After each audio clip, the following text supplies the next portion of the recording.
Today's morning devotional. Teachers to uphold God's law.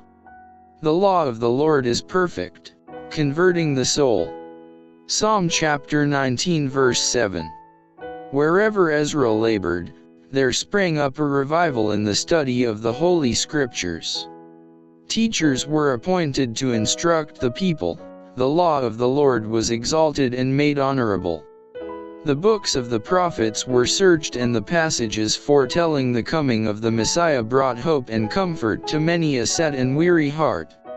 More than 2,000 years have passed since Ezra prepared his heart to seek the law of the Lord, and to do it. Ezra chapter 7 verse 10. Yet the lapse of time has not lessened the influence of his pious example.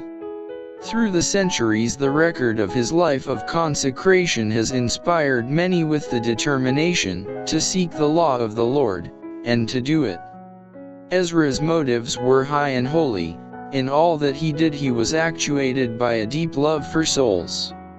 The compassion and tenderness that he revealed toward those who had sinned, either willfully or through ignorance, should be an object lesson to all who seek to bring about reforms.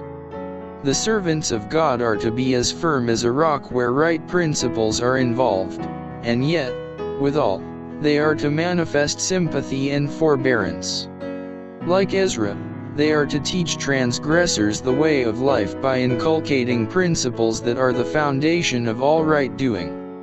In this age of the world, when Satan is seeking, through manifold agencies, to blind the eyes of men and women to the binding claims of the law of God, there is need of men who can cause many to tremble at the commandment of our God. Ezra chapter 10 verse 3. There is need of true reformers, who will point transgressors to the great lawgiver and teach them that the law of the Lord is perfect, converting the soul. Psalm chapter 19 verse 7. There is need of men mighty in the Scriptures, men whose every word and act exalts the statutes of Jehovah, men who seek to strengthen faith.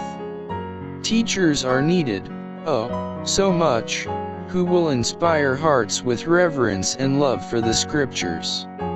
The widespread iniquity prevalent today may in a great degree be attributed to a failure to study and obey the Scriptures, for when the Word of God is set aside, its power to restrain the evil passions of the natural heart is rejected. In the last days of this earth's history, the voice that spoke from Sinai is still declaring, "Thou shalt have no other gods before me." Exodus chapter 20 verse 3. Man has set his will against the will of God, but he cannot silence the word of command. The human mind cannot evade its obligation to a higher power. Theories and speculations may abound. Men may try to set science in opposition to revelation, and thus do away with God's law, but stronger and still stronger comes the command, "Thou shalt worship the Lord thy God, and him only shalt thou serve." Matthew chapter 4 verse 10.